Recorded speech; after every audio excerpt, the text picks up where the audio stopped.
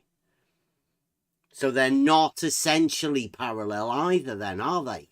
That's just you being deceitful, Charles.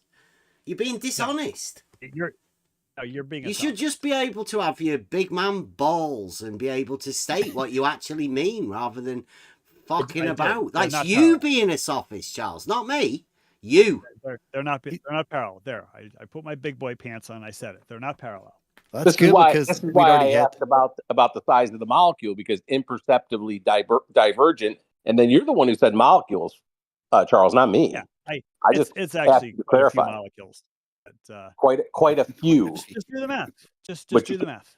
Well, I would if you gave me the size of a molecule. Parallel math, Charles. No, they diverge at the rate of 1 degree per 69 miles. Right? So are horizontal apart, and vertical perpendicular, Charles, or essentially perpendicular? So if you start with plumb, which is vertical, are horizontal and vertical perpendicular, Charles? Horizontal is constructed perpendicular to vertical. So they are, yes. Is that a yes? Horizontal and vertical are perpendicular? Horizontal is constructed perpendicular to vertical. Okay. So horizontal and vertical are perpendicular then, yes? I didn't say that. Horizontal is constructed perpendicular. So are you saying that horizontal and vertical are not perpendicular, Charles? Horizontal is constructed perpendicular to vertical. So you keep trying to restate what I said, as opposed to quoting me. Why don't you just try quoting me? What about if horizontal is just established by a level? Nope. What do you mean, no? Cannot construct vertical. You cannot construct vertical from horizontal. No. Listen, Charles. If horizontal is established by a level, right? Is horizontal then perpendicular to vertical? It's perpendicular to one vertical, the vertical where your level is.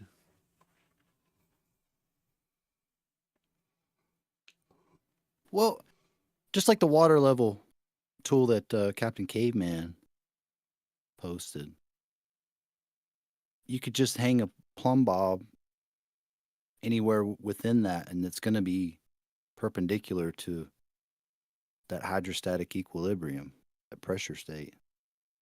Well, locally, you would not see any difference. But technically, the two sides of a water level are equidistant from the center of the Earth. Right? So it all depends on how far you're going. But if you're talking about a building site, you got no argument. You know, the precision is just fine for the building site. I watched the guys cite plumb lines for short distances, but then at the end of it, it was like a 9 mile, basically like a square. And they were only off when they met up at the corner, like very little, like an inch. Yeah. So the tools of plane surveying are very, very accurate for like I said, the size of a building site, or I think it's something like 100 square miles or whatever. You could survey like 100 square miles, and the tools of plane surveying will be very accurate. Have you ever done that, Charles? I'm guessing that's going to be no. And we've already established right? that. So I am once again, you're speaking for people that you have never done. I've read it in a book. Oh yeah, Charles, I read it in a book. I can read books, right? Charles, are you aware? Just like the inch, the mile is also a straight line measurement. Were you aware of that? It is not. It is not. Really? And how can you prove that? Well, you can drive a mile and you can go something other than a straight line. Well, how far is a mile then? If it's not a straight line. Yeah. And what shape would you describe that distance? Yeah. You don't describe a shape to a distance. A distance is a measurement of length. It is not a measurement of shape. Okay. Can you name a mile or prove that a mile curves or wavers from being straight at all? Yeah, How just can you prove that? what Is it possible distance? to buy What distance is a a mile, spool of Charles? cable that's a mile? If it's a straight A line, mile, 5,280 feet. No, it can be a straight line. It can also be any shape you want. Can you buy a mile of cable? What about a on half a spool? mile? What about a half of a mile? Can you buy a mile of cable on a spool? Is can that a possible? mile ever get to be a mile and a half? And Can you buy a if mile of you cable on a did buy spool? if you did buy a mile of cable, if you did buy one, how would you verify that? How is it issued? Linear how would you, foot, how right? would you no, Linear Charles, foot. Charles. On a spool, How would you know you didn't get ripped off? How would you know you didn't get ripped off? Well, there's various ways of measuring lengths. Linear of cable. foot. There's Linear a foot, way that, Charles. you could Stop put- you talking. could put Linear away- foot. Linear You foot. pay by linear foot. Hot mic, Linear Gary. foot. Yeah, you got a hot mic, Gary. As opposed to a square foot, sure. Right? Square foot is a measure of area. Linear straight. It's a measure of length. Linear measure. Distance. Straight. So you're saying the spool of cable is a straight line? No, I'm not saying. Because that sounds like what you're saying. Are you listening? Linear measure distance. You pay by the foot. No? Yes, it's a measure of length. It's not All a right. measure of Yes. shape. What kind of measurement is a foot? Measure of length. Mm-hmm. Okay. What kind of Meters, measurement is that? Centimeters. Is it a straight line measurement? It can be straight. It doesn't have to be straight. Like Answer the question, Charles. You don't have to say it can be. Just say yes or no. Defined. If you bought a ruler. You're asking a non sequitur. No, I'm not. It's not a non sequitur. What's the maximum distance Where of a mile? You bringing up a spool of cable is a non sequitur. Charles goes out to Dollar Tree and finds curved rulers. He won't buy straight ones. You've never seen a measuring tape? Yeah, straight, bro. And it's stored. And it's stored how, Charles? How do you store? How do you store it? It's stored rolled up, correct? It's rolled up. But when you measure something, with it, how are you measuring it? You're Huh? saying you I'm can't, sorry? a seamstress can't measure somebody's waist? Right? Charles, I'm going to answer that question right after you answer mine. Let's go question for question. You brought up a tape measure. I'm answering your question about the tape measure. Now I have a question about your tape measure. When you roll it back up, it rolls up, right? But when you use it, what do you do? How do you use it? Well, you could measure it straight, or Charles, give me an answer that an adult would give another adult, please. Okay, I've got a circular table in my kitchen, and I want to measure. So a non sequitur. Non sequitur. You're going to be So you're the non sequitur guy then. I'm talking to you about. No, we're talking about a measuring tape. I'm going to hold you to it. Yes, a measuring tape. I'm going to hold you to it. Measuring tape, and I've got a kitchen table, and I'm measuring the circumference, and I'm putting the tape along the circumference and stretching it tight. So Who measures the circumference of a table?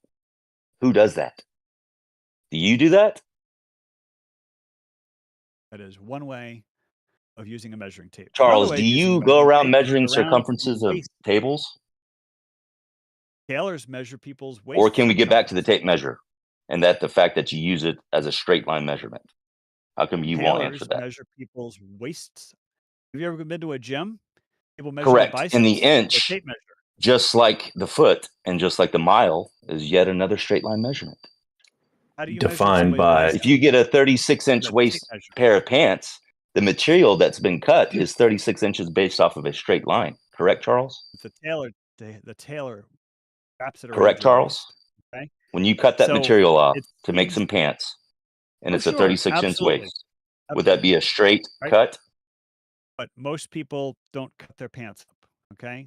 So okay. Thank you, Charles. Around your waist. Yeah. You just won't give a straight answer. You're an Straight adult answer. and That's you're a funny. teacher? See what you did there. It's so funny. Yeah. How you You're an guys are adult. insisting You're an that adult length and a has to be teacher, and you straight. still can't answer these simple, basic questions that even a child could answer. My goodness. Yeah, giggle. It's so funny how Giggle you're uncomfortably. That's fine. That That's a fine. length has to be straight, even though I've given you a dozen examples of a length not being straight. No, I've given you every single practical example possible of straight Every? line measurement, and all of them. The measure is defined as straight. So what a tailor does in a dress shop, wrapping a Doesn't tape measure matter. around somebody's It's you're saying defined by that NIST that person as is being not- straight. It's a linear measure defined by NIST as straight. Are you somebody's waist retarded? is not straight. You're saying somebody's What does waist a is what straight. does a tailor do in a whatever? What do they do, Charles? Tell us what they do. Come on, So teacher. that's not a serious good faith question, so I'm going to ignore it. How about a gym when people are measuring their biceps? Mm-hmm. Right? What do? They wrap a tape measure around their bicep and they say, "Oh, Mm-hmm. look, my bicep is so many inches, and my bicep's bigger than your biceps." And they Uh-oh. wrap a tape measure There's around it. there's that wretched inch again. Right? What kind of measurement is that? Measurement of Uh-oh. length. And what kind of length is that? Is that a straight line distance It of length? certainly is not. If you're Oh, it's measuring somebody's not. An biceps, inch is not On a my straight ruler, line. it is, Charles. It's Good definitely gracious, Charles. straight. Are you sure on you're my a teacher? rulers. Every one of my rulers, those distances, they're straight. Are the parents of your students aware of how aloof you are when it comes to these things? Can I just interject real Measuring quick? When you biceps. go to cut the material, when you've measured the waist, as a tailor would do, they'd go to cut the material. They'd lay the material out. They'd have their measurement, and the only way Right, they'd get but an that's not- accurate, the only way they get an accurate cut on the material is if it's a straight line measurement to get the accurate cut Right, for the but right they're size not cutting a material. person's waist. I Right? said What about that blade? material. That blade that they use. You get you Oh, you It walk was, into a don't tailor forget, it was shop. Pi you're not Day cutting yesterday, your waist. Charles, right? You know, the one. You know, the unit for that Yes, circle 3.1 is approximately. is the one, Charles. Is that a straight? I have no idea what you're talking about. The diameter, one. Charles. What's the one? The diameter. Oh, yes, a circle's diameter is straight. Absolutely. Okay, so that would be the one that you derive the 3.14 from, right? The straight. All right. I don't understand what the one is. The one. The ratio, Charles. The diameter. For the sum. The diameter is the one. Are you sure you understand this? We did go over this have no idea what yesterday. you're It's pi. Right, the 3.14 is with respect to the one, the unit. The one is the unit. I'm not quite sure. I'm not sure I understand what point you're trying to make. The straight, Charles. The initial distance diameter, that you are deriving your 3.14 from is a straight. It's two numbers. Okay, it's the circumference and the diameter. It's not just one number. Diameter. No, it's circumference and diameter. Charles, listen. The circumference becomes 3.14, and it becomes that because of the diameter being the straight one. That's one possible way of interpreting it. No, that's how you work. It's assuming that the out, diameter is Charles. exactly one. There's many ways of figuring out pi. Measuring an actual circle is one of the worst ways of doing it. It's the least accurate way of doing pi. No, Charles. It relies on the one being straight. It does not. What? It does not. Now, it is true the diameter of a circle is a straight line. Yes. But that has nothing to do with pi. It has nothing to do with whether or not you can compute pi. Right? Pi can be computed a great many ways. One of the worst ways of computing pi is actually measuring a circle, the circumference and ratio to the diameter. All right. Here's a better way of doing pi. Pi is the circumference divided by the diameter, Charles. And that Right, and always that's the comes worst out way at of- 3.14 because that's the So how many ratio of digits? the unit. How many digits? You know, it's not just 3.14. That's an approximation. Yes, right? we know that, Charles. And It's a did you transcendental see the number. things that I Yes, put? we know. It never Right. ends. It So how goes many on digits? forever. How many digits would you get if you just measured the circumference and a ratio of the circumference to the diameter? You'd only be able to get a couple digits, 3.14, maybe 3.141, and you'd have to end there, right? But pi, the worst way of calculating pi is to literally measure a circle. There are much better ways of determining pi, and I just put one up in the chat. The Gregory Leibniz series, right? That is a way of determining pi. How was it originally? go How on was it forever. originally done? I mean, who was the? Well, it was probably originally done with a circle, all right? Because before they had calculus and all that kind of stuff. It's just a ratio. In fact, the ancients said the ratio was approximately 3.1. Right? In fact, the original ratio was like approximately 3, or like a little bit more than 3. I mean, it was very crude. It's just a ratio. Just a ratio. Yeah. So what you've put up, can you explain that? Well, it's a series. It's an infinite series. Of what? It's the sum of fractions. Pi is not a fraction. No, it's if you add this infinite series of fractions, 4 over 1 minus 4 over 3 plus 4 over 5 minus 4 over 7 plus 4 over 9 minus 4 over 11 plus 4 over 13 minus 4 over 15, et cetera, et cetera, et cetera. If you just go on forever, you know, that will be pi. You can go as long as you want, and you'll get more and more digits of pi. Right? It's an infinite series.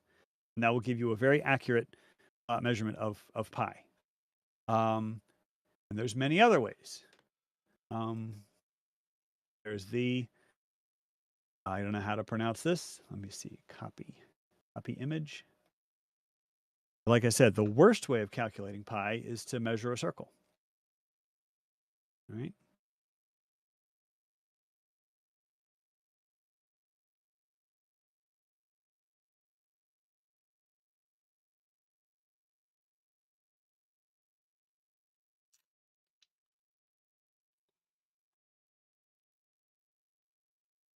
So you wouldn't teach the unit of the diameter going around the circumference, would you not? Seeing as we did have Pi Day the other day. Yesterday it was, right? Yeah. Yes. Okay. 314. So you'd try and do this, would you? How would you explain that? Explain what? That what you've just posted there. How would you explain that to be pi? Well, it would usually be in the context of teaching kids about infinite series, which is usually a pre-calculus / calculus topic. So I mean, I have taught series, when teaching calculus, but it's more of an academic exercise, really. Like when people say, "Oh, we found the 10 billionth digit of pi." Well, how did they find the 10 billionth digit of pi? They didn't use a circle; they used calculus. And why is that? Because that's how you get precision in mathematics. Yeah. With calculus. I mean, because a circle. Yeah, with calculus, because you can have infinite precision with calculus. Infinite precision. Yeah, because it's abstract. It's using the laws of mathematics rather than the tools that you may use in the real world, like rulers and tape measures. Is that why it's transcendental then? Because it's infinite. Your actual calculation is infinite. Oh, so therefore the answer must be also infinite. Not necessarily. Because that way it looks like you've done it the other way around there, right? You've got pi equaling an infinite progression. Yeah. The thing is, there Are you saying the sum of that infinite progression is a number is that a you can finite equate to pi? Yes. Yes, absolutely, absolutely. Here's another one. You can have 1/2 plus 1/4 plus 1/8 plus 1/16. That's an infinite series, but it converges to the number 1, right? So you can, just because something goes on infinitely doesn't mean it's going to converge to a infinity.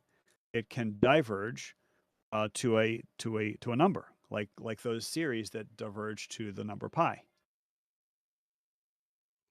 Right, so the 3 full diameters wrapped around the circle. That's the way everybody thinks of it, right? But that relies, Right, it's a little bit more, that function there relies on the diameter being 1, right? Well, no, the diameter could be anything. The diameter does not have to be 1. The diameter could be, 47.3, but you wrap 47.3 3 times around, and you got almost all the way around the circle. Yeah. So it would equate to it being 1. The unit circle, right? No. Within mathematics, we do talk about the unit circle. No. Have you have heard of the unit circle, though, Charles, right? Oh, my goodness gracious. Bev, you know how embarrassing it is when you try to school somebody, a math teacher, on math? Are you a math circle teacher, has Charles? a radius. The unit circle has Are a you radius a math of 1, teacher, Bev, Charles? not a diameter of 1. Charles. Bev, you didn't hear what I said. Are you a math unit teacher, circle, Charles? The unit circle has a radius of 1, not Charles, a diameter. I just would like to know, because you've just said I'm trying to school a maths teacher. Are you a maths teacher, Charles? I teach statistics, computer science, and astronomy. Is that mathematics, Charles? Are you a maths teacher, Charles? Statistics is a field of mathematics, sure. Okay. So you class yourself as a maths teacher, are you, Charles? You just mentioned the unit circle, which doesn't have a diameter of 1. You just insisted the diameter has to be 1, but a unit circle has a radius of 1. Mm-hmm. So it's an own goal, Bev. Mm-hmm. Okay, well, the is very foolish. The 1 is the diameter, right? The diameter can be 1. Okay, and that's how. Charles, we've just gone over pi yesterday. Now, you didn't turn up yesterday when we were talking about pi, the Euclidean pi. I was busy. Right, obviously the Euclidean pi. Productive. Right, and that is the 1. The 1 is the unit. The unit then goes round the circumference, 3.14, and the progression forever.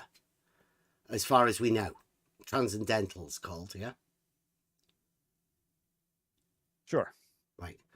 I'm not trying to school a maths teacher, am I? Well, it certainly sounded like that a few moments ago. When you were trying to explain to me what a unit circle was, or you were saying, have you ever heard of a unit circle, Charles? Yeah, Oh, well, have you heard of the unit circle, Charles? That's kind of embarrassing. Have you heard of the unit circle, Charles? Take a guess. Take a guess as to whether I've heard of the unit circle. I don't know. You're not answering. I don't know, Charles. You don't know. No, so asking you, Charles, to try and answer a question, is that schooling a maths teacher, Charles? Trying to school a maths. No, it was asking you a question, Charles. Yeah, in bad faith. Asking a question in bad faith. How do you know it's in bad faith? I was trying to ask you a question which you don't ever seem to fucking answer, Charles. You never answer questions, even when they are really simple, and you claim to be a maths teacher, Charles. Yeah, that's the problem. When you ask a really simple question, then I know it's in bad faith. So, that's when I try to, not just pretend to be a little puppy. You dog, wouldn't not be dog. answering questions in bad faith, would you not? If a question's asked in bad faith, I'll turn it into a joke. I'll refuse so you to answer it. don't answer questions in bad faith because you assume that the question was asked in bad faith. That's an assumption that you're making, Charles, as a maths teacher, apparently. Do you know do that that every when single your math students teacher- ask you questions, Charles? Do you assume you know that that they're every asking single you math questions teacher in bad faith? on the face of the planet has taught the unit circle. If they're at a secondary level, maybe elementary school teachers don't teach it, but every high school math teacher has taught the unit circle on the planet Earth. Okay. So for you to ask me if I've heard of the unit circle, that was a bad faith question. Okay. Because it's like you don't know that I'm a high school math teacher. Even though I've told you I'm a high school math teacher, we've talked about me being a high school math teacher, we've had long conversations about me being a high school math teacher. So that was a bad faith question. Okay. Okay? So All right. would So your training made a- be in made a joke out of it. mathematics, Charles? Do you have a mathematics No. degree? My training was in engineering. Okay. So you just teach mathematics? Yeah, and astronomy and computer science. Okay.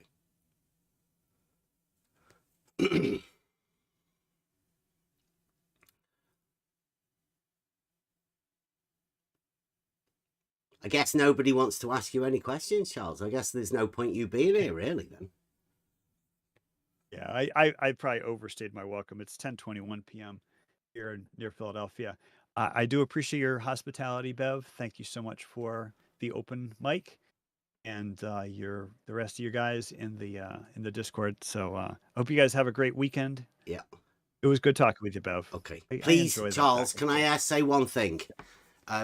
Please don't teach children that vertical and horizontal are parallel or could possibly be I don't- parallel. If you were standing in certain positions, then I would say keep away from teaching children things like vertical and horizontal could be parallel. Particularly I'll as take that a under- maths I'll take teacher, that under whenever you're advisement. teaching mathematics or geography but I or teach- history or- or well, statistics astronomy. or astronomy. I actually teach astronomy actually in a planetarium. I actually have a planetarium. I teach astronomy in a planetarium. And I've got a big model globe and I got a model of the moon and got all sorts of tools. And Vertical it's a lot of is fun. vertical perpendicular to the azimuth?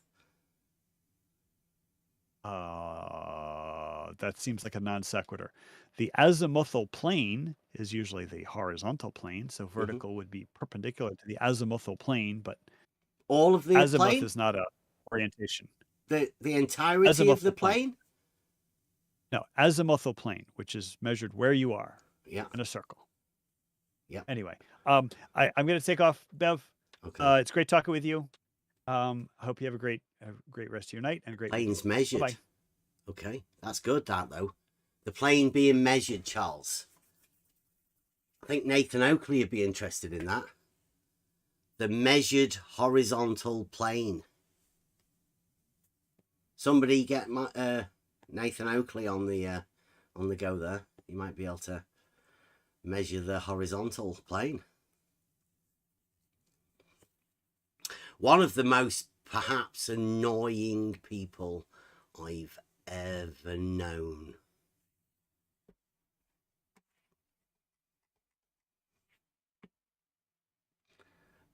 Mathematics teacher that didn't actually study mathematics. That's something because Bev knows me. You know, I've taught mathematics in high school. I don't make a big deal out of it. So you could, I don't know. I don't want to say that. Somebody that doesn't teach mathematics or, yeah. I don't know. Right. I've had enough. It's late. Like really late. Anybody want to have a go at that?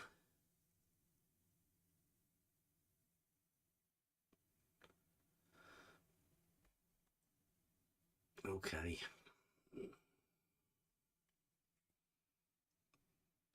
I say you don't understand. I think that's fitting. If you haven't already chosen a song. Which one? You don't understand the latest one, the latest mix. Don't know which one's the latest one. Which one was that? That's the what did you just update it? A couple weeks ago? Was it that one? I don't know, you've been mixing a few songs recently. But I'm pretty sure you did one a couple weeks ago. It's late. You're tired. Just close your eyes and pick one. Yeah. All right. See you later. Be back on Monday, perhaps. I don't know. Hopefully. See you then. Community, please allow me to introduce to you the one you've known for all these years, your Sergeant Pepper's Lonely Hearts Black Plague, the Black Swan. Karl Popper originated it. The idea that if you assert that all swans are white, you only need to show one black swan to debunk that as a claim. Now, in the case of our Black Swan, if P, then Q. Not Q, therefore not P. we show that where you would assert way called Earth curve, we can show that the hill that's supposed to be in the way of a set of oil rigs not Q isn't in the way of it. It's behind it. It's behind it. Not Q, therefore not P. Hill in the way called Earth curve. Not Q, it's not my problem. Therefore not P. Therefore not P. You just don't not P. So based on that premise, demonstrated in the image we call Black Swan, we form a logical consistency argument. Modus tollens. Holy shnikes, this is gonna leave a mark. If the Earth was a sphere with a radius of 3959 miles, if the Earth is a sphere with a radius of 3959 miles, P, then every distance to horizon measurement, then any horizon distance measurement must be, could be no more than 1.2 times the square root of the observer's height. No more than 1.225 times the square root of the observer's height. As laid down here in the begging then the any question, horizon proof distance of nothing, measurement perspective must be hijacking Earth curve calculation. Then every you would distance use to to make horizon that measurement. Meanwhile, in the Black Swan image, the horizon's behind the things that's supposed to be blocked by it. Not Q. Ergo, Earth has no Earth curve. Not Q. You don't understand. The horizon's behind the things that's supposed to be blocked by it. Not Q. It's not my problem if you don't want to learn. You just Then every distance to horizon measurement. Not Q. Why? Because the horizon distance was greater than 9.41 miles. The things that's supposed to be blocked by it. Not Q. Ergo, Earth has no Earth curve, edge horizon, the form of. Not Q. Therefore not P. And the Earth is not a sphere. Therefore not P. The Earth is not a sphere. Earth has no Earth curve, edge horizon, the form of. Therefore not P. And the Earth is not a sphere. If the Earth is a sphere with a radius of 3959 miles, P. Therefore not P. The Earth is not a sphere. If the Earth was a sphere with a radius of 3959 miles, therefore not P. And the Earth is not a sphere. Therefore not P. The Earth is not a sphere. The Black Swan. If P, then Q. Not Q, therefore not P.